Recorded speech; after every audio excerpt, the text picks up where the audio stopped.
Hi students. So in the previous sessions we have seen many of the tissues. So they have the simple kind of the structures, and the structures which are present or which we can see in the cells, they are very similar to each other. Means the cells are same.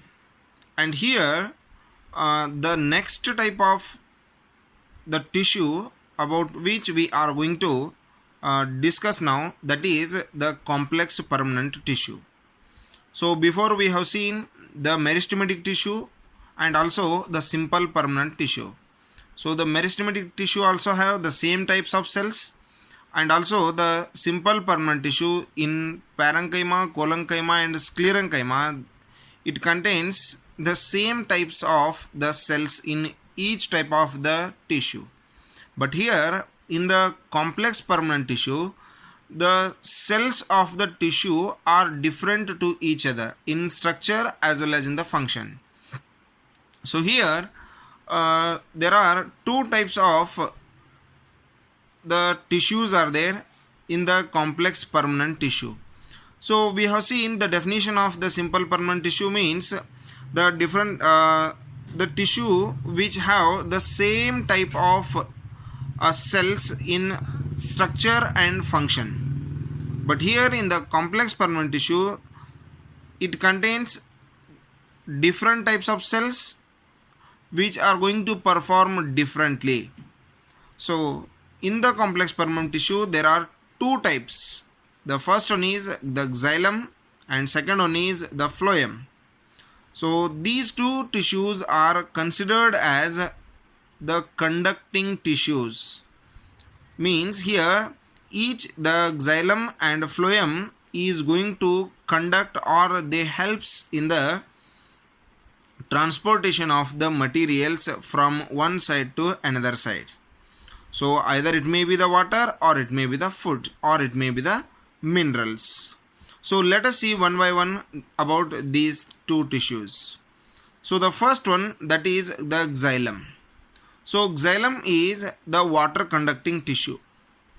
So here we can see the xylem is considered as water, and minerals are going to transport from the roots to the shoot part.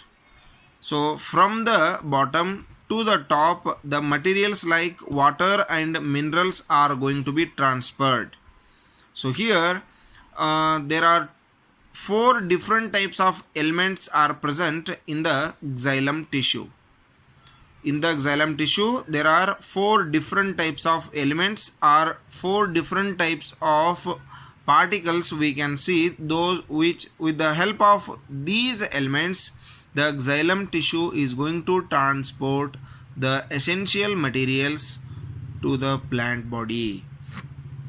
So here we know that so each and every organism need the essential items for its growth, for its repair and for its development.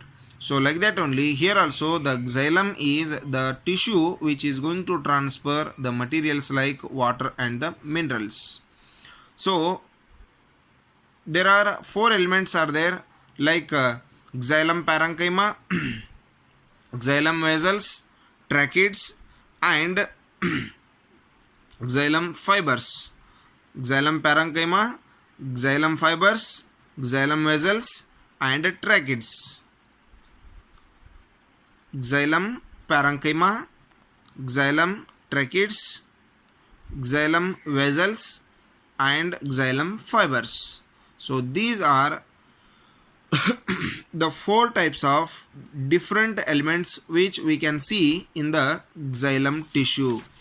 So here among these four types of the elements, the xylem parenchyma is only the living type of element or living cells.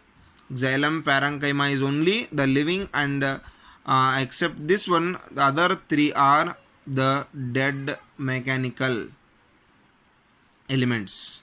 So here which provides the support which helps in the transportation.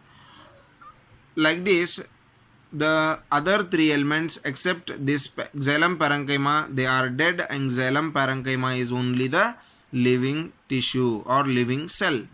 So the next one is the so here one more point about the xylem is this is going to travel in one way only, that is from bottom to top. So it is going to transport the water from the roots to the shoot.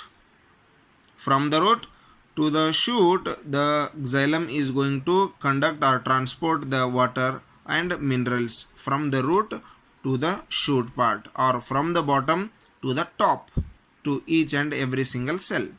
So next one is the phloem. The phloem is considered as the food conducting tissue. Phloem is considered as the food conducting tissue, and this tissue also have the four different types of the elements. So like that the xylem, here also we can see the four types of the different elements, that is the phloem parenchyma, sieve tubes, companion cells, and phloem fibers. Phloem parenchyma, phloem fibers, sieve tubes, and companion cells. So here with the help of these four elements, the phloem is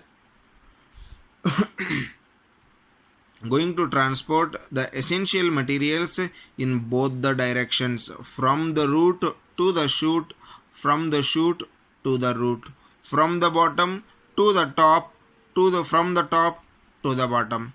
So I will tell you how. So here whatever the fertilizers, whatever the essential materials required for the growth of plant, so that will be absorbed by the roots. So that material will be transported from the root to the top, or into the shoot part, or to the each and every single cell of the plant. And whatever the material or the whatever the food is prepared by the process of photosynthesis by in the leaves of the plant, that will be transported into the all the parts of the plant, including the roots. So that will transport from the top to the bottom. So the fertilizers which are going to be absorbed by the root, so that will be sent to the plants, each and every single cell, or into the top. And again the materials which are prepared in the photosynthesis, it will be sent to the root part. So here unlike the xylem, phloem is going to transport the materials in the both the directions. So this is about the water conducting tissues and food conducting tissues, that is the complex permanent tissue which have the different types of elements. Xylem having the four different elements, and the phloem is also having the four different elements. With the help of these four different elements, these two tissues are going to transport the essential materials to each and every single cell of the plant body. So this is about the complex permanent tissue. So regarding the next one, we will see in the next session. So read well. So very soon the school is going to open, so be in touch with the subject. Thank you. Have a nice day.